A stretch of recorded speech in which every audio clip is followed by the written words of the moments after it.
The key performance indicators that you need to know about for AdSense are how many people are visiting your website, how many pages are they going to visit, and how often are they going to click on your ads, and how much do you make each time they click on your ads. So with the first part of that is how many people are actually visiting your website. And the thing you have to look at is how do you get people to visit your website, because you need a certain amount of people to visit or you just won't make any money.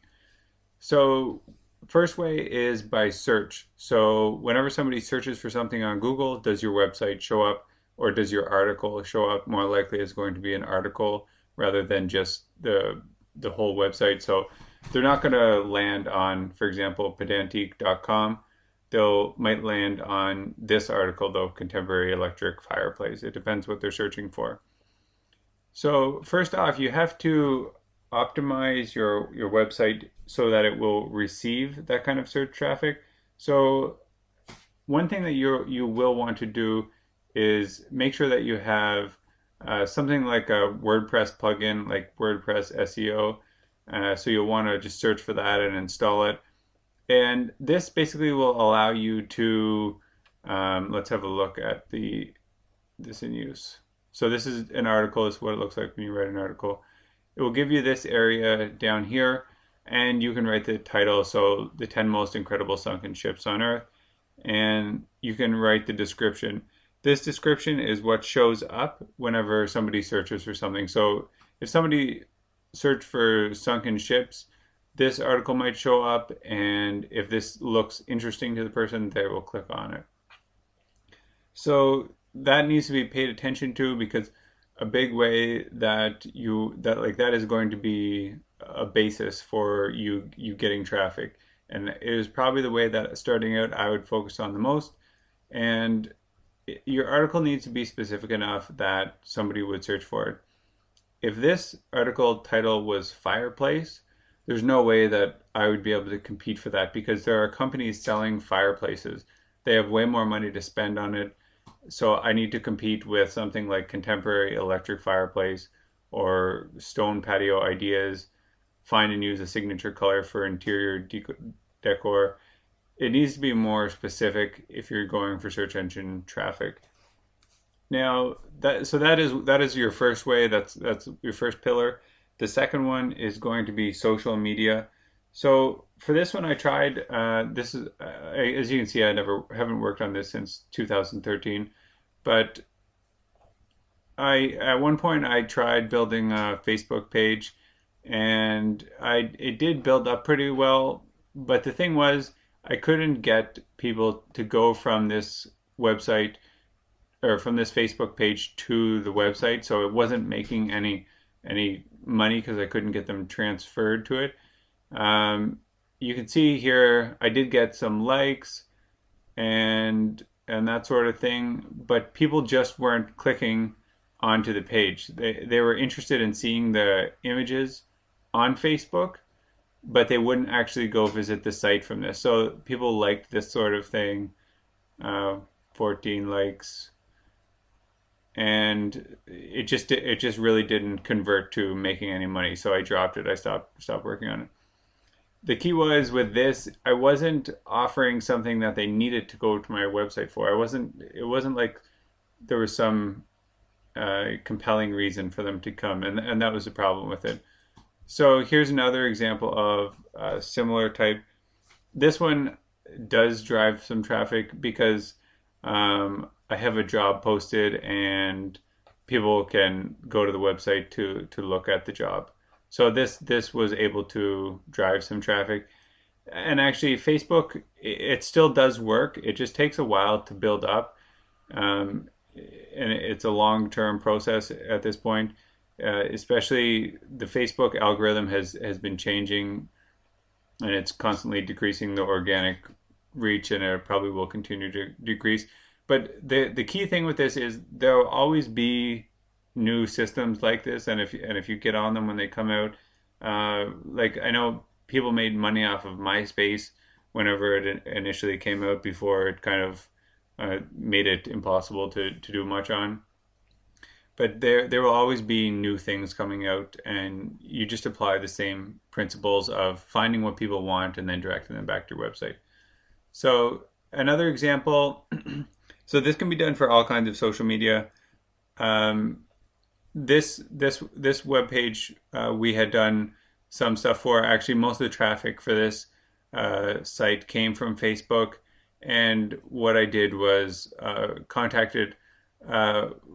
Well, actually, I had somebody else contact other Facebook pages for me, and I would pay them some money for whenever they posted my link on their Facebook page, and that didn't really work out in the end. It did make some money for a while, but long term, it just didn't work because it was too expensive to get the traffic for it.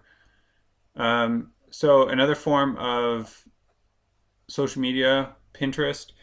This one is another website, trendfashiondesign.com. I haven't worked on since, again, 2013. And I also have a Facebook page. I don't think I was able to get any traffic from the Facebook page. I think that it is possible to do that. It would just take more time than I wanted to put into it, especially with design. I think that there is, like fashion, I think that there is a way that you can do it. So Pinterest, though, was interesting because Pinterest, you just pin your images up, and Pinterest, things like recipes, fashion, design, those things are basically the backbone of Pinterest. So design or fashion was pretty key. The neat thing about this is I just went and pinned a whole bunch of photos and that sort of thing when I was doing it, and then I basically stopped. And every like week I get new followers. So there's still people coming from Pinterest to my website, and it's still growing over time, even though I've done nothing for it. So this is worth it depending on what type of site you have. And I just had a little look here for this website, and it had 125 visits from that in the last 30 days.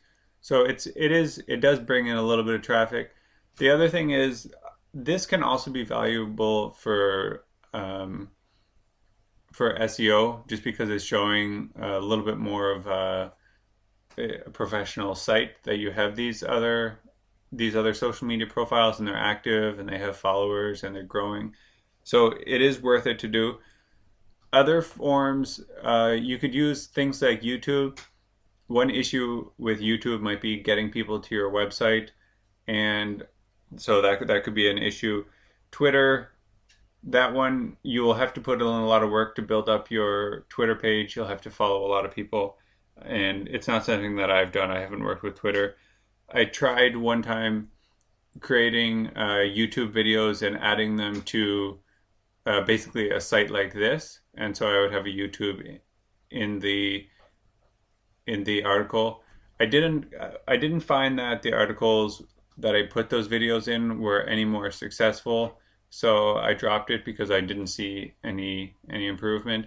But again, you might have to test. It could have just been the type of site that I was doing. Another way to get traffic is by paying for it. So it's not against Google's terms of service for you to buy traffic to your website, but it is risky in the sense that they don't really like the idea. From what I understand, they don't really like the idea of you buying traffic to something that just has AdSense ads on it.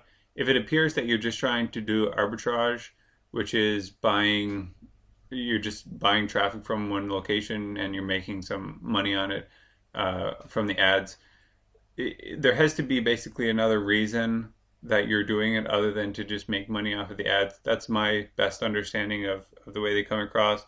Another problem is, depending on where you buy it from, if the traffic is low quality or seems spammy or like it's robots or something like that, you can lose your account.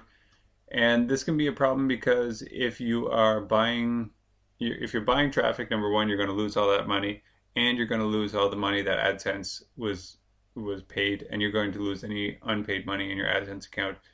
So in my opinion, it's not really worth the risk. Now, you can, like I said, I paid to advertise on other people's Facebook pages for a little while. And from my understanding, there isn't anything wrong with that. Um, One thing that I wish I had have done earlier is collected emails. So you can tell here I don't have an email collection on this page, and on this page I do. This isn't a super big page, but I had added there's 55 subscribers. What this means is that every time I publish an article, an email goes to these 55 other subscribers. And the reason that it's important to do this when you start is because you might only get, one subscriber a month, and then two subscribers a month, and then three subscribers a month. It might seem like it's taking forever to do it, but I could have had a lot of subscribers by now, a couple of years later, if I had have just let this stay on.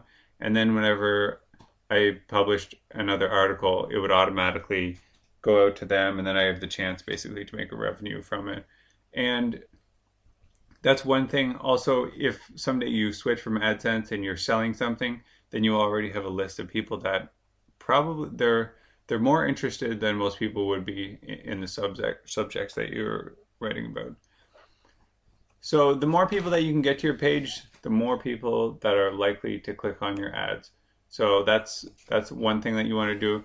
You can also do things to increase the page views by like splitting content. So this is a top 10 list, and so there's about 200.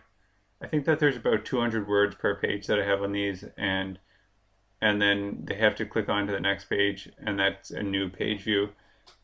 So if you can get people to view more pages, that's going to be better.